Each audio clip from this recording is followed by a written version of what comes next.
What does it take to see someone's true worth when all you notice is the surface? Amelia Grayson adjusted her tailored blazer, her manicured nails tapping impatiently on the armrest of her first-class seat. The plane, a sleek transcontinental jet, hummed softly as it prepared for takeoff. At 35, Amelia was the youngest VP at Pinnacle Ventures, a fact she wore like a badge of honor. Her sharp wit and sharper ambition had propelled her to the top, and she had little patience for anything or anyone that didn't match her polished world. She glanced at her watch, a gleaming Cartier, and sighed. The flight from Chicago to Seattle would be long, and she wasn't in the mood for delays. Across the aisle, an elderly man settled into his seat with a quiet grunt. His flannel shirt was faded, his jeans patched at the knees, and a straw hat rested awkwardly on his lap. His hands, gnarled and calloused, clutched a worn leather satchel. Amelia's lip curled. Who let this guy into first class? She thought, her eyes narrowing. He looked like he'd wandered off a farm and stumbled onto the plane by mistake. She leaned toward her assistant, Clara, seated beside her, and whispered, "Can you believe this? They'll let anyone in here these days." The man, whose name she'd later learn was Samuel Holt, seemed oblivious to her disdain. He gazed out the window, his weathered face calm, as if the world beyond the glass held secrets only he understood. Amelia, however, couldn't let it go. She leaned forward, her voice loud enough to carry. "Excuse me, sir," she said, her tone dripping with condescension. "Did you win a raffle for this seat or something? I didn't realize farmers flew first class." A few passengers turned, their eyes flickering with curiosity. Samuel looked at her, his blue eyes steady but kind. "Just needed to get to Seattle, ma'am," he said softly, his voice carrying a gentle southern drawl.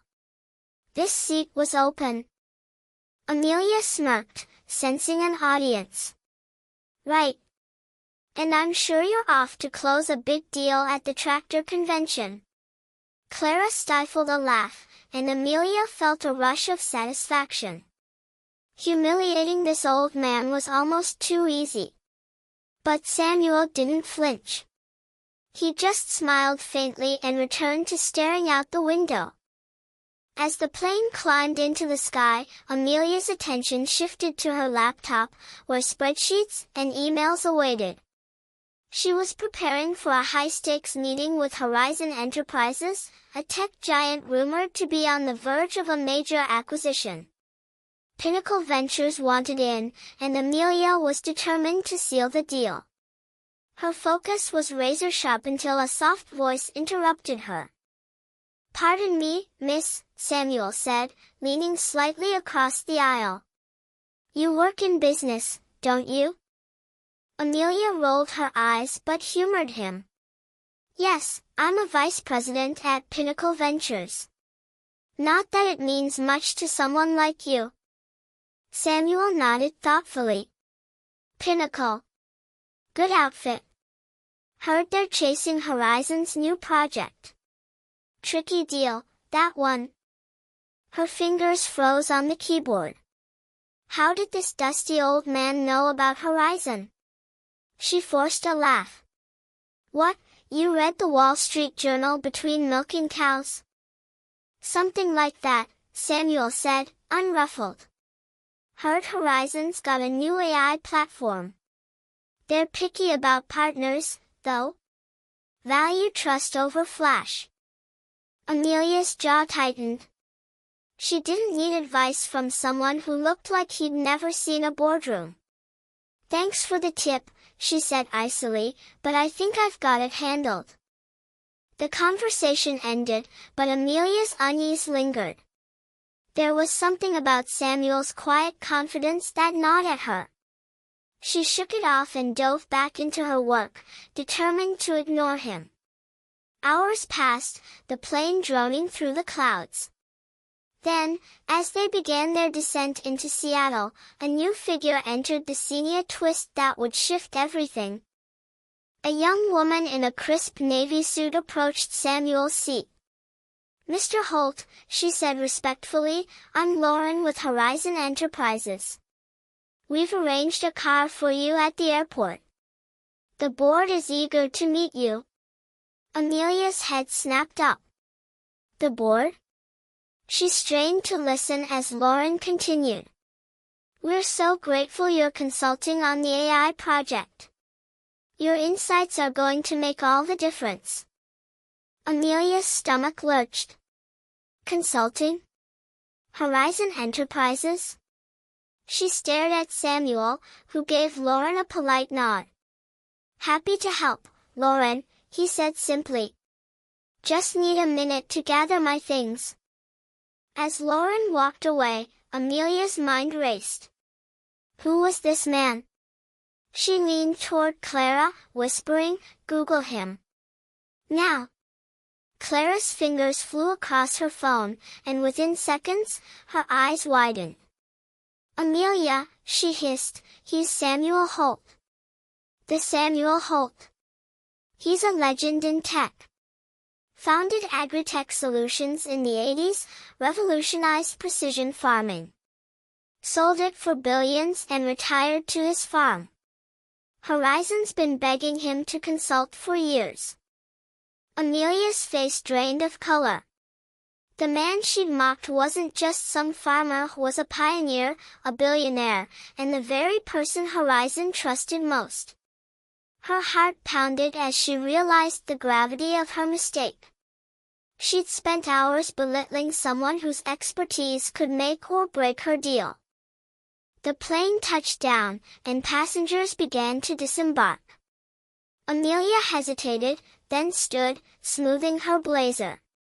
She approached Samuel, who was carefully placing his hat on his head. "Mr. Holt," she said, her voice unsteady, "I owe you an apology. I didn't know who you were. I was out of line." Samuel looked at her, his eyes kind but piercing. "You didn't see me, ma'am," he said gently. "You saw what you wanted to see. Happens a lot. But folks are more than their clothes or their job. Might be worth remembering." His words hit like a punch. Amelia nodded, her throat tight. "I will," she whispered. Samuel tipped his hat and walked away, his satchel slung over his shoulder. As he disappeared into the terminal, Amelia stood frozen, her confidence shaken. She'd always prided herself on reading people, but she'd misjudged Samuel completely. And now, as she headed to her meeting with Horizon, she couldn't shake the feeling that her arrogance had cost her more than just pride. The meeting later that day was a blur. Horizon's executives were courteous but distant, and Amelia's pitch, though polished, felt hollow. She kept picturing Samuel's steady gaze, his quiet wisdom. When the meeting ended without a commitment, she wasn't surprised. Clara, sensing her mood, asked, "What happened back there? You were off." Amelia didn't answer right away. She stared out the window of the conference room, watching the Seattle skyline. "I misread someone," she said finally. "And it's going to cost us." Back at her hotel that night, Amelia couldn't sleep. She opened her laptop and searched for Samuel Holt. Article after article detailed his legacy, how he'd built Agritech from nothing, how he'd mentored countless entrepreneurs, how he'd given millions to rural education. One quote stood out, "Success isn't about what you have, it's about what you give." Amelia closed her laptop, her eyes stinging. She'd spent her career chasing status, measuring people by their titles and bank accounts. But Samuel Holt, in his patched jeans and flannel shirt, had shown her something else: humility, wisdom, and the power of seeing people for who they truly are. The next morning, she made a decision. She emailed Horizon, not to push the deal, but to request a meeting with Samuel. She wanted to learn from him, to understand how he'd built a legacy that mattered. Whether he'd agree to meet her was uncertain, but for the first time in years, Amelia felt a spark of something new, the desire to grow, not just in power, but in perspective. As she boarded her flight home, she glanced at the first-class cabin, half expecting to see Samuel. His seat was empty, but his lesson lingered. The world was full of people whose worth went unseen until you took the time to look.